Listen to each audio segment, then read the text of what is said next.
reservation policy like government kawan nak siliang kam man kat ni. Mesti kamu demand pinagaliang kayong fee. Nagaliang ko yung ihadon ni Demand si yung percentage. Nabhamit kau man kata 40 percentage.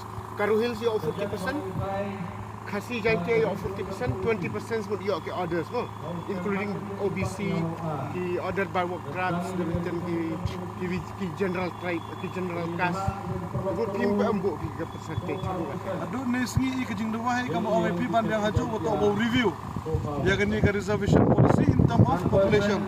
Daya kita ki percentage ki nagaliang ka GCCRP hagajing start yung kinong mikmat yung ki MLA yung ki niki waday chimbentah gani ka all party committee hagajing start yung ki wakamnu pencong pentia ki ya gani ki percentage kenang yo gaman gawam am no chiliang yo khasi garo le jante. Thank you.